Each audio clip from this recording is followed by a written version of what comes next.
Bom dia! Bom dia, bom dia, bom dia. Boa tarde, boa noite para quem vai nos assistir e vai nos ouvir depois. Isso. Nossa, deu um bug aqui. Está começando mais um episódio do nosso podcast Café com Low Carb. E hoje o assunto é Food Map. Isso. Faço a mínima ideia do que é isso aí. Fui jogado aqui de paraquedas para fazer um monte de pergunta. Então a primeira pergunta, a principal, se ela for bem respondida a gente já encerra o episódio, que é o que é Food Map? Primeiro, vamos só entender, tá? Food Map é uma sigla em inglês que vai traduzir todos os carboidratos que podem vir a ser fermentáveis. Então Food Map não é nenhum tipo de concorrente do Google Maps. Não. Pensei que era um Waze da comida, tipo assim, tu ia passando e Não, FODMAP, falo de... eu vou trazer a parte mais simples de falar. Então, FODMAP, carboidratos fermentáveis. E qual a origem dele? Origem vegetal. A gente não tem FODMAP, a lista de FODMAP são sempre carboidratos vindos de amidos vegetais e assim por diante. Então, legumes, saladas, feijões, tudo isso que vocês conhecem de vegetal, quanto mais você tem de alimentos vegetais na sua alimentação, mais probabilidade você tem de ter um FODMAP na sua vida. Qual é a grande sacada? FODMAP, são carboidratos fermentáveis na dieta. E eu não estou aqui falando que comer qualquer tipo de vegetal seja ruim, não é isso. Não é porque só por causa disso você vai voltar lá a comer um monte de besteira. Não, não é isso. A questão é, eles são individuais. Eles vão ser fermentáveis mais para uma pessoa do que para outra. Vai depender de como funciona teu intestino, de qual é a sua regularidade de física, de qual é o seu sono e aquelas coisas de alergias, assim, pontos alergênicos. Então, vamos supor, tem gente que tem intolerância à lactose, mas não tem alergia à proteína do leite, que é a caseína. E são coisas individuais. FODMAP é a mesma coisa. FODMAPs, para mim, por exemplo, é uma lista diferente para você. Então, não tem uma lista que a gente bate o martelo e fala, essa lista de FODMAP para todo mundo. Não, a gente faz uma lista do que são os FODMAPs geral. E aí você vai entendendo como aquilo funciona de acordo com o autoconhecimento. Então, vou dar um exemplo, para ficar mais simples. Qual vegetal que eu não posso comer, senão eu passo uma semana conversando com ele? o pimentão, né? Pimentão verde. Então, o pimentão verde, ele é um FODMAP para mim. E como que acontece isso? Ele é um carboidrato, todo vegetal é um carboidrato, porque eles têm base de amido. Apesar de ser um vegetal, apesar de ter baixíssimo carboidrato, ele é um carboidrato. Fibras insolúveis e tudo certo. Quando ele é um FODMAP, quando que ele fica ruim? Se para mim faz mal e para você não. Ele fica muito tempo no intestino, parado lá. E aí ele vai fazendo um processo de fermentação. E ele começa a reter líquido dentro do intestino. Então vai ter uma distensão abdominal. Aquele trajeto normal do alimento, até ele virar o cocô, que é o restante do, né, o que sobrou, o que não vai ser utilizado pelo corpo, ele demora muito mais tempo. Então ele vai ficar parado ali no intestino mais tempo, vai ficar fermentando. Aquilo deixa as fezes mais ácidas, vai deixar com mais gases. Então isso é um alimento que não vai me fazer bem. Então eu comer um pimentão verde, por exemplo, aquilo fica, para sair do corpo. Então, é um FODMAP para mim, mas não é para você. Entendi. Então, o FODMAP é algo particular de cada pessoa. É como o alimento interage com ela em si. Isso, é como ele vai fazer então, o trajeto. Então, não existe uma lista de FODMAP. Por exemplo, pimentão... Não, existe uma lista de FODMAP para você avaliar qual faz bem e qual não faz para você. Então, assim, o que são possíveis FODMAP? O que mais tem fibra, por exemplo. Então, a gente vai pensar no feijão. Eu sou problema. Eu não sabia que tinha problema com feijão. Como que eu descobri? Tirando tudo da alimentação e fazendo uma nova introdução alimentar como se fosse uma criança. Então, eu comecei a entender que quando eu fazia uso do feijão na minha alimentação, eu tinha muita distensão, eu tinha dor de cabeça, nascia espinha. Por quê? FODMAP não entra só com esses sintomas. ele entra também com alguns sintomas como se fosse um processo alergênico. Então, ele vai ali funcionar. O corpo vai mostrar que aquilo não está sendo nutritivo para mim e está sendo o contrário, ele está sendo antinutritivo. E ele... O que é um antinutriente? Além de tudo isso que eu já falei que vai dar cólica, dor, abstenção abdominal, aquela barriga que fica inchada, gases, espinha, um monte de coisa, vai desregular a flora intestinal, porque ele vai ficar ali fermentando, então vai matar suas bactérias boas, vamos dizer assim. O que isso ainda vai trazer? Por ele estar lá fermentando, aonde a gente absorve melhor as nossas vitaminas é no intestino. Então ele também vai atrapalhar a absorção das vitaminas boas que você comeu. Então, ele além de ser um potencial ruim para o teu corpo, que vai tentar ficar expelindo ele porque você comeu algo que não foi legal para ele ainda vai atrapalhar quem estava bom. É exatamente por aí. Tá.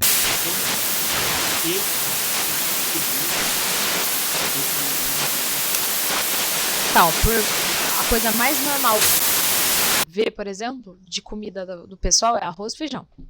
E quando eu falo que não é necessário usar arroz e feijão na alimentação, as pessoas assustam. E não é cultura, né? Tá enraizado. Tá enraizado. Não é que é ruim usar arroz e feijão. Aí as pessoas distorceram o que eu falei. O que a gente precisa entender é que não é essencial. E eu vou repetir. Por que é cultural?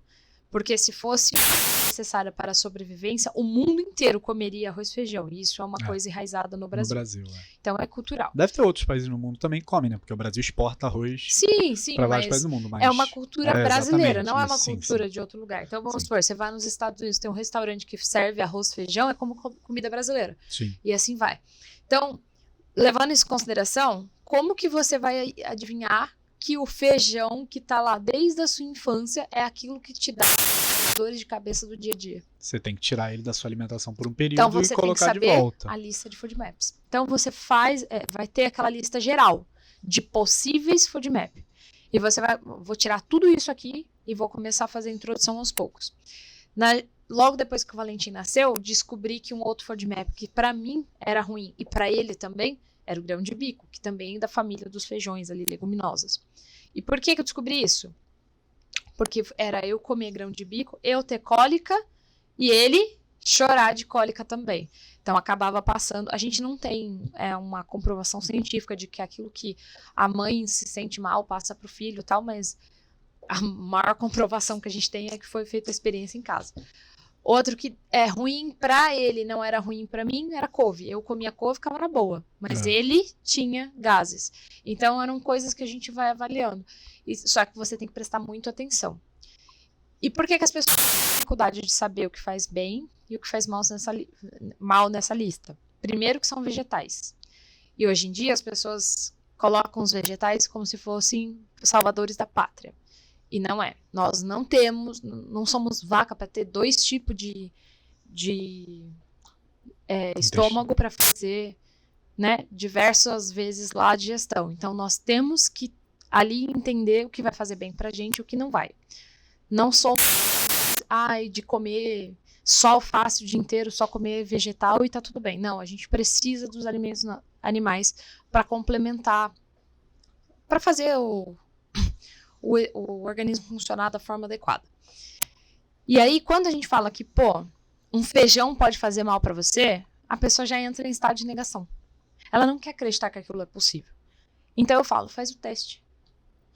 Eu tenho dor de cabeça todo dia, eu não consigo evacuar todos os dias, eu tenho muita cólica todos os dias, eu preciso de Lufital todo dia. Cara, não é normal.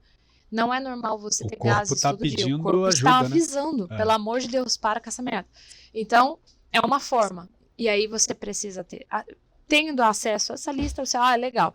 Então, possíveis, o mais fácil de achar, os feijões. Então, quais são as famílias de feijão? Qual for.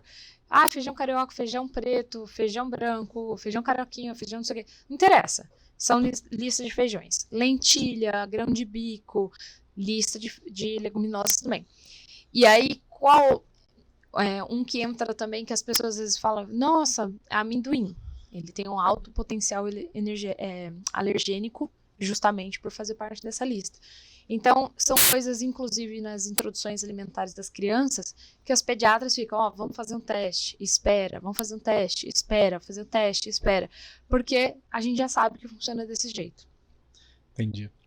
Eles passam mais ou menos, os pediatras passam mais ou menos o que nós adultos deveríamos continuar fazendo, né, entre aspas, que é comer, esperar, fazer um teste, ver como o corpo reage. Fazer de novo. Fazer de novo e a colocando gente não aos tem nem poucos. essa paciência. E aí, qual é a outra dificuldade? A pessoa tem uma alimentação tão industrializada que ela não sabe de onde que tá vindo. Então, a primeira parte, limpa o industrializado, porque às vezes nenhum FODMAP faz mal para você. Então, você limpa os industrializados, come-se muito bem, e aí sim, vem testando para ver se realmente era o aquela lista de industrializados. E por que a gente fala muito de industrializados? Não que todos os industrializados sejam ruins, muito pelo contrário. A gente já fez aqui vídeo falando, né? Fez um podcast mostrando rótulos, fazendo comparativos de alimentos industrializados que servem, sim, para melhorar o paladar, para melhorar aquela refeição que você vai fazer, uma receita. E tem muitos industrializados do bem. O problema é que a grande parte dos industrializados não são bem-vindas para o corpo, porque tem muito aditivo, tem muita química, e aquilo vai ficando depositado no nosso corpo até uma hora que aqueles sintomas de uma dorzinha de cabeça, uma sede excessiva, coisinhas desreguladas no seu corpo viram uma doença. Tá, e você disse que a melhor forma, então, é a gente ir fazendo esses testes. Como você diria para a pessoa que está em casa ouvindo a gente efetuar esse teste? Porque, assim, por exemplo, a pessoa tem que ter... Primeiro organizar. Não adianta ela almoçar feijão e jantar esfirra do Habib's e achar que a culpa foi do feijão. Porque nada contra o Habib's, mas eu não tenho, gosto. Eu tenho. Porque quando eu como aquilo, Deus que me livre. Então, assim... Como que faz? Qual a dica que você tem para dar para pessoa que tá em casa? Tá, vou falar o que eu fiz comigo. Então, a primeira coisa é limpar a alimentação. Por quê? Porque eu almoçava McDonald's e jantava pizza. E era uma coisa de cada 7 dias na semana, 6 eu fazia isso. Então, era assim. Era mais barato, era mais rápido, era mais fácil, mas eu tive diversos outros problemas de saúde por causa disso. Então, desenvolvi pré-diabetes, resistência insulínica, alergia de tudo quanto é tipo, tinha dores em todas as articulações, diversos problemas. Então, a primeira coisa que eu fiz foi limpei a alimentação. A comer comida de verdade. Arroz e feijão é comida de verdade? Só que eu continuei com a dor de cabeça. Eu continuei com gases. E aí foi quando eu falei, peraí. Eu sabia já que existia uma lista, aí eu fui entender. Fui pegar a lista e falar, vou tentar tirar isso aqui primeiro. Porque, por exemplo, eu fui tentar tirar, a primeira coisa que eu tirei foi o feijão. Porque o feijão a gente já sabe que ele causa gases. E isso é uma cultura popular que quem cozinha, né, geralmente a dona de casa que já sabe como fazer ali, vou cozinhar o feijão, sabe que tem que deixar de molho, porque ele vai espumar, vai sair aqueles antinutrientes, e aí você tem que trocar água para fazer o molho, aquela coisa toda. Por que eu tenho que deixar o feijão de molho? Por que ele espuma? Então a gente já sabe que ele é um causador de gases, então ele é um possível principal ali do meu dia a dia. Mas ainda acho que a maioria das pessoas fazem esse processo porque veio da avó, veio da mãe, não sabe qual é exatamente o porquê, qual é a função desse processo. Então, exatamente por isso. Quando a gente vai fazer grão de bico, lentilha nem tanto, acaba dissolvendo, mas grão de bico e feijões de uma maneira geral, quando a gente vai fazer ele, a gente precisa deixar de molho. E aquele gás vai subir e vai fazer aquelas... Vai fazer como se fosse uma espuma mesmo, as bolinhas, que vai ficar. E aí tem que trocar a água, porque aquilo é antinutriente.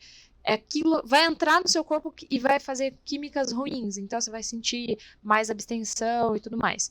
Então tem gente que coloca uma gostinha de limão para ajudar, para ficar meio mais ácido, para fazer com que aquilo acelere. Enfim, o ideal é deixar pelo menos de 12 a 24 horas de molho e ir trocando essa água. Você não vai perder todos os nutrientes na água, não. Que tem muito mito sobre isso também. Na verdade, você só está limpando, deixando o menos possível esse processo do FODMAP dentro do corpo. E aí foi onde primeiro que eu tirei. Tirei o feijão. Quando eu tirei o feijão, é como se eu tivesse tirado o... Porque dentro de 24 horas eu não senti mais nada. Então o corpo limpou, o que foi embora foi, eu não coloquei de novo, pronto, não tive problema. Como eu anotava, então esse era um outro ponto. Como que você se conhece? Vendo a situação como se você estivesse de fora. Então imagina que a tua alimentação é um filme e você tá sentado assistindo aquela alimentação que você faz dia a dia. O que você modificaria? Então eu comecei a anotar, pô, eu modifiquei o feijão, vamos ver como vai ser amanhã. Não tive problema, não tive problema, não tive problema. Vou testar, vou comer. Comi, passei mal. Opa, então realmente eu tenho problema com feijão. Tirei. Qual feijão? Eu comecei pelo tradicional aqui em São Paulo, que é o feijão carioca. Aí fui pro feijão preto. E assim fui fazendo os testes. Eu sei que o feijão que menos me impacta, além de mesmo impactando, é o feijão branco. Mas eu fui fazendo os testes. Grão de bico, mesma coisa. Eu não posso com ervilha, grão de bico. Pra mim, tudo FODMAP. Uma das formas. Testei, anotei e testei de novo pra ver se era realmente aquilo. Então, eu sempre tirava a prova real. Que mais? E essa questão de ver, às vezes, nas receitas, formas diferentes de fazer. Porque, por exemplo, o feijão cozido. Mas e uma... Eu odeio sopa de feijão. Mas e uma sopa de feijão? Dava o mesmo problema. Então, realmente, é o ingrediente. Recentemente, até minha tia fez, né, uma feijoada. Eu comi... Acho que deu 2 colheres de sopa de feijão. O restante era só carne. Aquele feijão ficou. Até ele sair, gente. Então, enquanto ele não saiu dentro de mim, eu fiquei malzona mesmo. Como se fosse um processo de virose. Quando é bem acentuado, é como se fosse uma virose. E aí, no dia seguinte, comi só carne, não deu mais nada. Então, realmente era o feijão. Então, é assim que dá pra fazer. Limpa, passo 1. Limpa a alimentação dos industrializados. Passa a comer comida de verdade. Continua com o problema? Passo 2. Analisa quais são os potenciais aí. O que você sabe, tradicionalmente, que pode te dar gases? Eu sei que pode me dar gases é feijão. Então eu vou testar. E como que eu descobri, por exemplo, do pimentão? Porque ele fica voltando, né? Arrotando toda hora. E me vinha aquele gosto de pimentão. Quando eu não comia, pum. E eu era apaixonada por pimentão, por exemplo, recheado. Chegava a comer um pimentão verde recheado inteiro. Inteiro. Carne moída. Era de acabar comigo mesma. Então. E aí quem se lascou nessa história? O marido, que nunca mais comeu. Olha como é mentiroso, porque eu uso pimentão do mais caro ainda, porque o vermelho e o amarelo são mais caros. Eu falo, gente, o verde é bom meu também. corpo sabe que eu nasci pra ser rica. Ele só não entendeu a conta bancária. E aí foi indo por esse lado, então, que eu descobri que era o pimentão verde. Fiz o teste também de fazer caponata, né? Pra quem não sabe, caponata é aquela mistura que a gente faz de berinjela, cebola e os pimentões que você faz no forno. Quando eu colocava o pimentão verde, dava problema. Tirava o pimentão verde, ok. Então, abstraí ele da vida. Acabou. Então, foi assim que eu descobri. E é assim, os passos simples, básicos, que dá pra vocês, às vezes, tirar aquela dor chata de cabeça que fica o tempo todo, aquela cólica. E para as mulheres agora que escutam a gente, estão assistindo, ponto mais importante. FODMAPs pioram a TPM. Então, por quê? Porque o corpo já está sensível o suficiente pra dar merda. Verdade. E aí, a gente já tem uma cólica menstrual. Então, a cólica tá lá no útero. De repente, ela tá no útero e no intestino. Pronto, gente, acabou. Então, a inteira doendo. Você já nasce espinha durante a TPM. Pô, nasce 3 vezes mais espinha porque você tá comendo errado. Então, tomem cuidado com a lista aí de FODMAPs. Eu vou deixar pra vocês no canal do YouTube uma lista básica de FODMAPs que vocês podem testar aí. Beleza. Tem mais algo que você queira acrescentar sobre isso? Acredito que não. Você tem Tudo mais ok? dúvidas sobre FODMAP? O que é cada letrinha do FODMAP? Porque não tem o domínio na língua inglesa. Então vai ficar uma merda a pronúncia. Então eu preferi explicar que são carboidratos fermentáveis. E aí você escreve lá no... Põe no Google, dá um Google. Exatamente. FODMAP. FODMAP. Vocês vão entender o que é. Um mapa meio fudido. Então acho que a gente vai encerrando o episódio de hoje por aqui, né? Foi um episódio curtinho, mas bem sucinto e importante para as pessoas. Exatamente.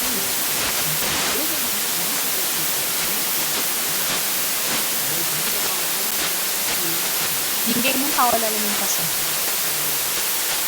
E ela é a base.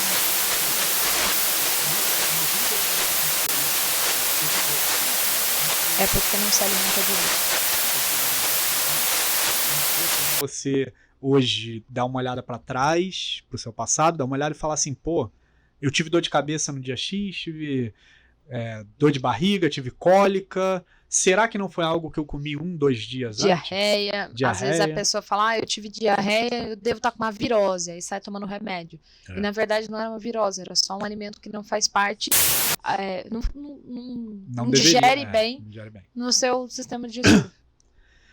Bom, então é isso. Deixa suas redes sociais aí pro povo ir lá e perguntar mais sobre isso, né? Se ficou alguma dúvida. Quem tiver mais dúvida, alguma coisa, pode ir lá. Qualquer rede social que vocês colocarem eu, Isa Domingues, vocês me acham lá. Principalmente no Instagram, que é onde eu mais fico. Meu Instagram é @eucarlos.castro. Agradecer a ilustre presença do nosso querido produtor PI Produções. É @PI Foto, né? Até 2025 eu lembro de cabeça qual é o teu Instagram. Porque tem outro do 7 lá e tu baralha meu cérebro toda vez. Exatamente. Mas meu cérebro fica embaralhado de qualquer forma. Então agradecer a presença de todos vocês. Não esquece de dar o likezinho aí no YouTube. E compartilhar com aquela pessoa que às vezes sofre com cólicas intermináveis e não sabe nem de onde está vindo. Exatamente. Se no teu trabalho você tem uma pessoa que trabalha do teu lado e fica peidando, já manda esse episódio para ela. É uma forma carinhosa de você falar, ó, tá me precisando... Vamos resolver esse problema, entendeu? E é isso. Um abraço. Obrigado. Beijo, tchau, tchau. E tchau, tchau.